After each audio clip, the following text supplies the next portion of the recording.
Today I'm doing my July and August favorites video, and I'm pretty sad to be doing this because that means September's here and fall is here. Well, technically not until about the 20th or 21st. I don't know what it is this year. Does that mean that fall's here? But today at work I did embrace a dark lip, and I haven't yet painted my nails dark, but I'm thinking this week it's going to be the time. So anyways, I wanted to show you my July and August favorites, and this is really what I've been loving pretty much all summer. So I'm going to start with hair care, because hair was a big deal to me this summer. I don't know, it was either, my summer hair routine was either up in a bun, all slicked back where I felt really fresh and I didn't have to blow dry my hair because that gets to be pretty hot in the heat, or it was pretty much kind of like this with like a nice loose wave. I'll show you the actual curling iron at the end of the video for how I actually get this curl, but basically, actually no, maybe I'll show you now. This is the curling iron that I've been using to get this kind of a curl, more of like that messy tousled beach wave, and it's the Conair Youcurl curling iron, and it's one of the barrels, the tapered barrel that doesn't have the clip, so it's really easy to use in that you literally just take your hair, wrap it around, and when it's after a couple seconds, because this one, sorry, I'm not even showing you, after a couple seconds this one's pretty good with heat, take it out and you have a really nice loose curl. And what I like to do from there is take my Oribe Supershine moisturizing cream, and I put a little bit in my hands and I just run it through my hair, and it basically breaks up that curl but adds a shine at the same time. And this stuff I love is because it's basically like a moisturizer for your hair, and it gets rid of the really brittle dry ends, and it's an expensive item. I believe this is like 65 bucks, but Oribe is like luxury hair care, and it's worth it. After that, what I've been doing is adding some of the Oribe Dry Texturizing Spray. I've mentioned this in another video before, but this really gives you volume at the root, and for people that don't like to shampoo their hair every day and say they kind of wake up with bedhead, this is what you can use at the root, and it gets rid of any of the excess oil. It gives volume and, like it says, texture. So what I like to do is I spray it into my hair right up in here, and then I just kind of literally mess my hand around in my hair, and it gives me extreme volume without having to even use a back comb, like a backcombing comb, which I like. It saves me time, and it smells great. A lot of people buy Oribe just for the smell, so that's definitely what sold me on that. And then the last thing I have for hair is the Bumble Texture. This is one of the most amazing products that I've come across, and the reason being is because you can use it with curly hair, you can use it with damp hair, you can use it to almost get straight hair, you can use it to have a really nice slick back polish look, which is what I use it majority of the time for the summer.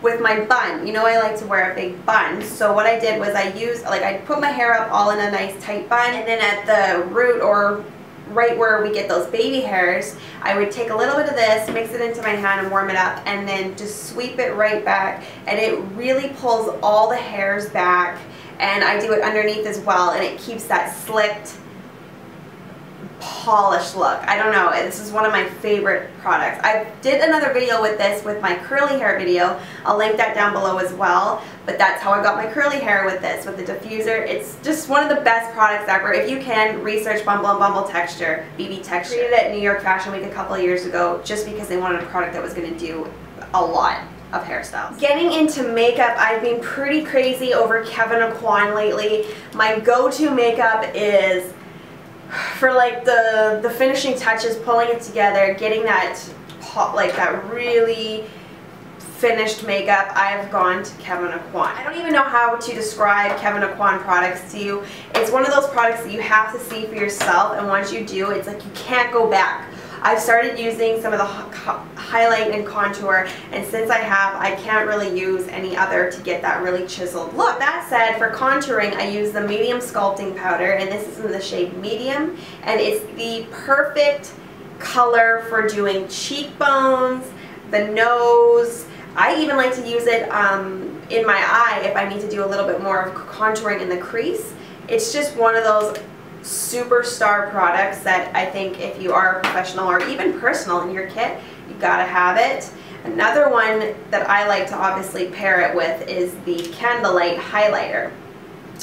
This is one of the most unique products because obviously I've used a lot of highlighters as well, but this one looks so good on really light skin to dark skin, and it adds like the perfect amount of highlight to your cheekbones, and it really just pulls a look together. And then my other favorite right now or this summer was the Kevyn Fira Mango Blush. This I know looks really super, like probably orangey red to you guys, and you can wear it, you can get the blush this harsh if you want it. I shouldn't say harsh, pigmented really, or you can go as neutral or as light as you want. I actually have it brushed on my cheekbones today. It's just a really light application, but I've also used this to get like high intensity color payoff on the cheek. So I like to wear this a lot with a red lip just because I find that they complement each other really well. Lashes are about $38. Candlelight highlighter and the sculpting powder are $42. That's what I have them for. And then back to the hair care. Oribe is $44, the dry texturizing spray. And then going back to this one, I think the texture is about $30, somewhere along those lines. I mentioned this before in another favorites video, but it's still my favorite, especially for summer. It was the Kate foundation from Sappho Cosmetics. The reason why is because, well, I've always liked the whole idea of organic, but this actually is one of my most favorite organic or mineral style foundations that I've ever used. Not that this is mineral, but you know when you're looking for a foundation, you think, okay, what's going to be healthy for my skin? I'm going to try mineral. I used this and I was super impressed with the coverage that it gives you for an organic foundation. It smells super nice and it wears really good throughout the day. This is $48 Canadian price. And then now to drugstore, because you know I love drugstore just as much as I love high-end. One of my favorite mascaras this summer was the Falsies Volume Express from Maybelline. And you know I always talk about Carbon Black from L'Oreal. I tried something new and I really like this one. The applicator or the wand is actually curved, so it's really nice for bottom lashes. But I really like the fact that it's really dark, like really black. And it just has a nice, it feels good when you're doing your lashes because it almost adds to the curl, if that makes sense.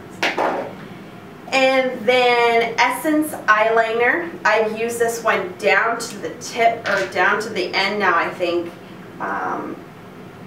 This one, believe it or not, I'm still getting, it's a little bit drier now. I've moved on to another one. But this Essence extra long lasting eyeliner pen was definitely my go-to for my wing during the last couple months. And this I talked about in my Topshop haul. This is by far not even just my summer favorites. This is like my new favorite lip liner. It's the Topshop lip liner in Blaze. I have it on right now with a little bit of another gloss I'll show you next. But the quality in this lip liner is amazing. I got it on sale for like $3–4, but it goes on super smooth, just glides on like velvet, and the staying power of it is amazing. The color is amazing. Every time I wear this one, everybody wants to know what I'm wearing. And then I partnered it with my Topshop lip glaze in Bubblegum, and it's just a nice, really pink. I've said this before that they really remind me of MAC lip gloss, and I just put a little bit of that in the center, and this works really well with another pink lip liner. If you haven't seen my Topshop haul, go and check it out because I was really impressed with the quality of Topshop. And then finally, I think this is my last thing to share with you, is the Couleur Couture nail polish, and this is in the shade 1960. For short, I just spoke with the creator yesterday. Her name is Fira, wonderful lady. It's actually, you can say La CC, LACC, LAC, anything that you guys like, but she is a new and upcoming businesswoman who has created her nail polish, and they're vegan friendly. free of all the harsh chemicals, and this is definitely my favorite color that I wore all summer. Surprisingly enough, I don't have it on my hands right now. I really like the fact that she names all of them by years. So mine is 1960, and she has a whole bunch of new colors, especially for fall. I saw them yesterday. I started a vlog, but I wasn't able to show you the colors because they're not out yet. I think in the middle of September. So those are my July and August favorites. I hope you guys like them. I hope you guys had a great summer. And I hope you guys are off to a positive fall. This just means I get to go shopping for fall clothes, I guess. So thanks so much for watching. Don't forget to subscribe. Make sure to check out all my links, my Instagram, my Twitter, my Facebook. I'll leave those all in the drop box for you guys to check out. Thanks so much, and I will see you guys in my next video. Bye.